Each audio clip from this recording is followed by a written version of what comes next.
सजा जो छतरपुर में बलवा हुआ है उसमें आपको मुख्य आरोपी बनाया है, कितना हाथ है आपका उस बलवे में?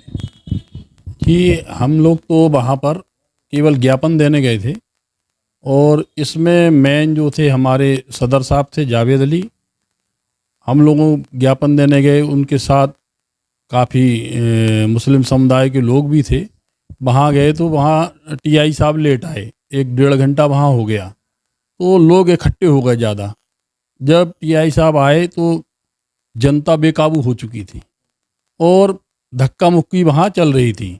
तो फिर इन्होंने कहा कि हम 1 2 दिन में 3 दिन में एफआईआर करेंगे, पर वो जनता मान रही थी। जब जनता नहीं मानी तो फिर धक्का मुक्की हुई, इनसे लाठीचार्ज करा पुलिस वालों ने।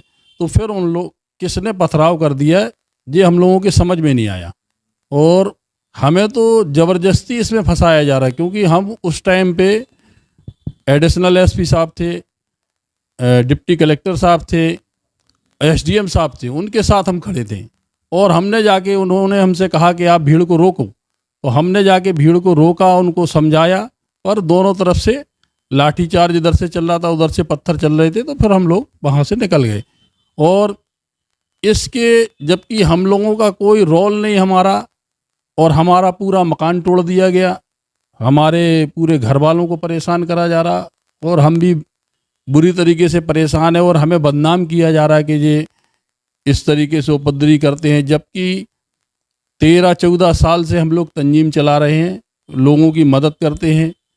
कभी भी ऐसी घटना कभी भी छतरपुर में नहीं हुई। मैं भी सदर रह चुका हूँ, मेरे सामने भी कभी ऐसी घटना नहीं हुई, पर ये जो पहली ऐसी घटना है और इसमें मुझे ही टारगेट बनाया जा रहा है, जबकि मैं प्रशासन के साथ था। कभी हम लोगों ने ऐसी हरकत की नहीं। तो क्या उस भीड़ में कुछ असामाजिक तत्व हो सकते हैं जो इस तरीके की हरकत कर, एक सुनिए जो तरीके से की गई हो? ये अब इसको तो हम नहीं बता सकते, क्योंकि भीड़ इतनी थी कि उसमें समझ में नहीं आ रहा था कि कौन कैसे लोग हैं।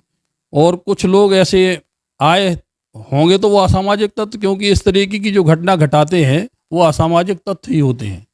बाकी जो अच्छे लोग थे वो तो केवल ज्ञापन देने आए थे, ज्ञापन दे के अपने चले जाते। तो इसमें पुलिस हमारे ही पीछे बेतरीके से पड़ी है और हमारा घर भी पूरा तोड़ दिया, हमारे बच्चे भी परेशान हैं, पूरा मोहल्ला परेशान है। क्या लगता है जो घर तोड़ने की बड़ी आलीशान कोठी है आपकी, वो तोड़ने के पीछे क्या मकसद हो सकता है? ये कोई षड्यंत्र है